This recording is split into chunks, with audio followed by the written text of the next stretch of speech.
Hey everyone, it's Sandra Jennings, and this is my friend Ashley Martin. And today, Ashley is going to be interviewing me for a podcast, so I decided, why not film it and share the important message with you? So Ashley, what are we going to be talking about today? So it's basically kind of just following along with like what Nike says, just doing it.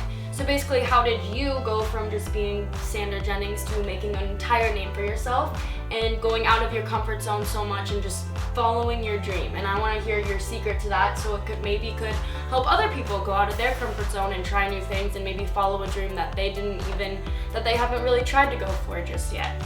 Sounds good. Well, I definitely love talking about myself and kind of how I got to where I am today. So Ashley's going to help get it all out of me, and I hope you guys stick around to watch it. So here we go.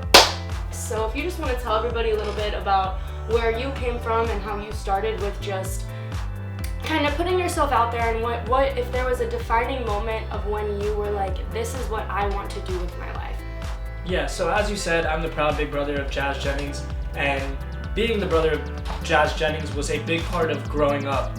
Being on a TV show and kind of being that vocal supporter of my little sister, who just so happened to be transgender, was a big part of who I was. And it wasn't until about 2 years ago when I recognized that it was super important that I shared who I was as a person as well, and shared my passions, because a lot of people can identify with a straight ally like myself in terms of the LGBTQ+ community, but a lot of other people can relate to me for a lot of other things that I do in my life and who I am as a person. And so I thought it was important to really get out there and share my story of who I am and share myself with the world, just like my little sister has. Just because she has such an extraordinary story does not mean I don't. And so I wanted to continue amplifying her story and continue being that best big brother. But I knew by sharing my story, I could escalate my ability to be a better sibling and be a better role model to more people as well. Okay, so that's awesome for one. Now for two, coming from someone like me who's kind of just, an average 20-year-old, I'm sure there was a lot of times when you were going through everything that you've been through since the show started, since your Instagram, your social media platforms, all of that.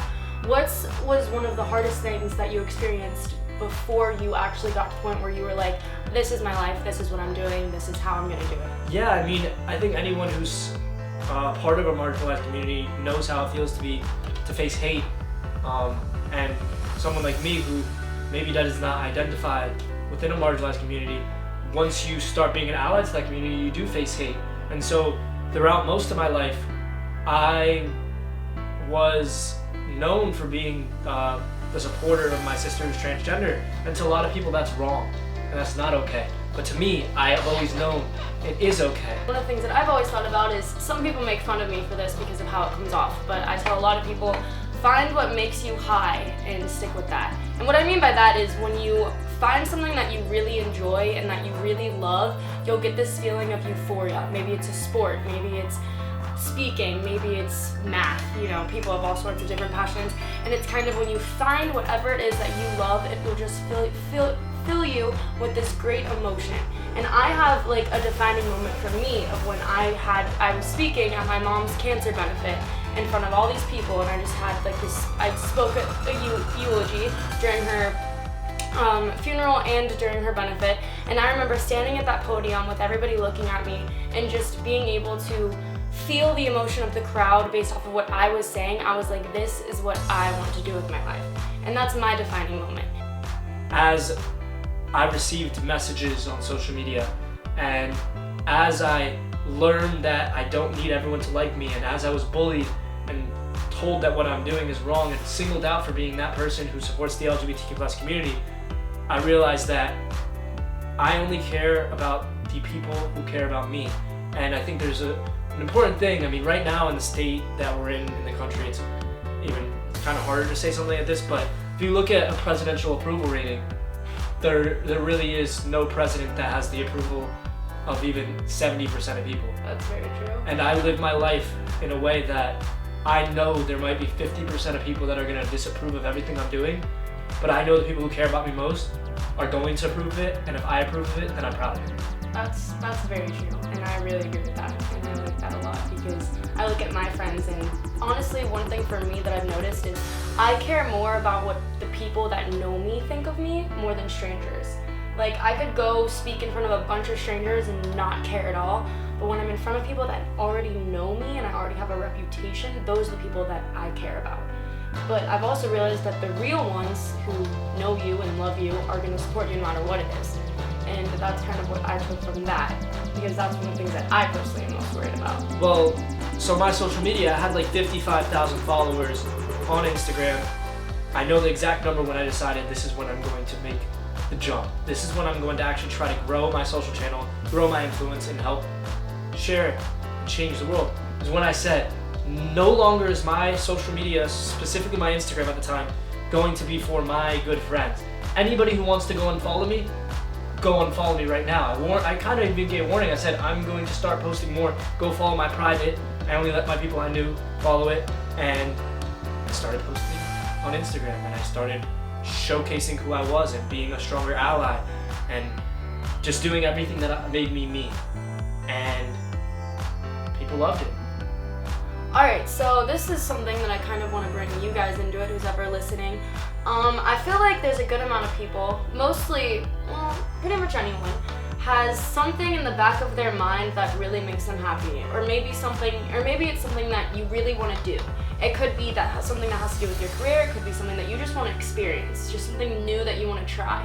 And if you can kind of identify with this feeling, this like little urge or this chip on your shoulder that you kind of just have been ignoring for a while, and if, say you were here and you were talking to Sander and you had the ability to talk to somebody about this little idea that you may have in the back of your mind, what would you tell someone who had an idea but they didn't know how or when or if they even wanted to implement it? Okay, so I'm trying to remember something someone told me.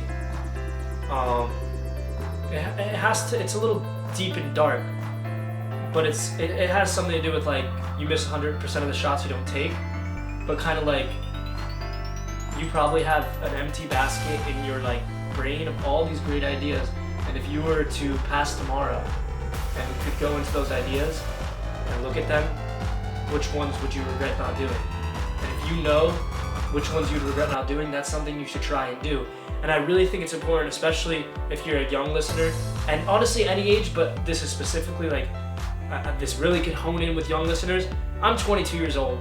And I think, okay, if I decided tomorrow, I want to go to law school, I'm going to go be a lawyer, like my twin brother, not saying he's doing anything wrong because it's his passion, but I can't say I would want to go do that and sit behind a desk for the next possibly 40 years of my life. I'm only 22.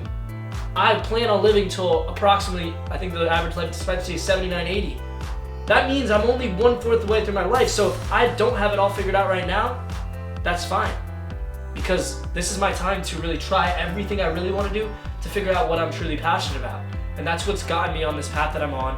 And I've thought about it in terms of what's in the back of my head of if I wasn't here tomorrow, but I can open up that chest, what would be the things that I wish I would have done. And if I have those things, I need to make sure I do them. I agree with that because I feel like a lot of people, especially around our age, like 20 to 22, we kind of have all of this pressure to have it all figured out.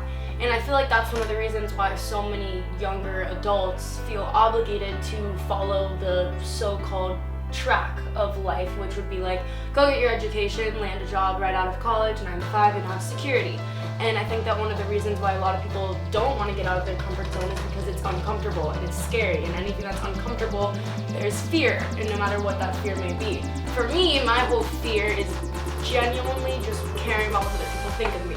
And I think once you are able to identify your number one fear of what's holding you back from what it is that you want to do, it will be your first step of actually moving forward and trying it.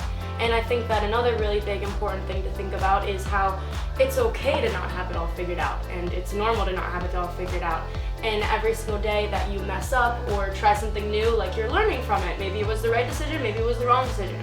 And I think that Sander, like I said, is a perfect example of this because a few years ago, he thought he was going to be a lawyer. You had a goal, and you basically went your entire life thinking this is what you were going to do. Yep. And then when you realized that you actually kind of wanted to do something else, you were like, I'm going to go for it. And maybe I will go back to law school in a few years. Who knows? But it's okay to kind of jump around and figure it out. And I feel like that's one of the things that people around our age, especially around 20 and early 20s, are like, oh my god, I'm about to graduate college, I don't know what I'm going to do with my life. When in reality, it's kind of just like, don't stress about it too much. Think about what it is that you do want to do versus what you really, really, really could possibly see yourself doing, and kind of figure out which one would make you the happiest. And if there is something holding you back, identify what that is, and maybe honestly just try to go for it, because Sander here, it has worked out for him greatly, and I really like talking to him about this stuff because it motivates me to follow my dream, which I'm working on behind the scenes, but as you all know, I'm not Hopefully you guys see this podcast, because that means she did one thing that she said she was going to do, post podcast episodes. I posted them, yes. But is there anything else that you want to say to people? Like, if you had one opportunity to leave everybody with one word, as in one push to just go do it, literally like Nike, just do it, what would you say to everybody? Well, I think before going into that, I think it's also important to note that in some instances, you might have to go do some things you don't want to do in order to get to where you want to be. Mm-hmm. So, like, I am thankful that I was on a TV show, I had opportunities, I had a nice, right now I'm living at home, but I plan on moving out. I have some money to support myself, but in some situations, people don't have that. And in those cases, for some people, you might have to work during the day and then follow your dreams at night. Or you might have to work for a few years, then really dive into what you want to do. So I know that every experience is different, but if you can really recognize what your dreams and what your goals are every single day, even if it's not you doing it at that moment in time, you can work towards that eventual dream, that eventual goal, that eventual passion. And it really depends on the situation, but I do think it's important to note that. Yeah, I it's agree, not just like you could drop everything and decide to go, oh my god, I'm going to go be a social media influencer, I'm going to do it. Yeah, I didn't come off like that. No, I just wanted to address and make sure that that was clear. For sure. And I guess that kind of is the final note, like, no matter what you're doing or where you are towards these goals and the passions, the first step is identifying them or experiencing things before, because you might not be able to identify them yet. It takes life experience. But once you do identify them and you really do figure out what it is you want to do, for me, it's I want to create change, and I'm not creating the highest level of change that I know I want to. I wish I could create more change. It's making a lot of TikToks every day, social media posts, grasping every opportunity I can. That's very true. One thing that I always like to say is, if you never stop, you will, no, what is it? Let me think. It's like, if you never give up, you will never fail, because you won't ever stop trying. Does that make sense? Yeah. Yeah. Because I feel like if you look at failure as in a learning experience, it's not actually failure. If you look at failure and stop, then it's failure, because you actually stopped. And if you don't ever give up, you will never fail, because you'll continue to move forward. Never give up. You can do anything you put your mind to. Believe you can achieve. Beautiful. Well, thank you so much for talking. My challenge for today is go do something that makes you uncomfortable. Thank you guys for watching this video. As you guys can tell, Ashley is awesome and she did a great job with this. I really hope you guys learned something from everything we talked about. Make sure to go follow your dreams, follow your passions, go out of your comfort zone, be the best version of yourself, because all of our stories matter and you matter. If you guys don't already subscribe, make sure to go subscribe. It could be somewhere. Subscribe to it. It might be on my face, it might be on her face, it might be up, it might be down. Make sure to go subscribe and go follow me on all my social channels. You can find those in the comments, and I'll let you guys know on my Instagram probably when the podcast comes out and when Ashley releases it. So hope you learned something, and thanks for following and watching. Yeah, thank you so much. Thanks again, Sam. Alright, I'm glad I can help you out. Peace! Bye-bye, everybody. Fun?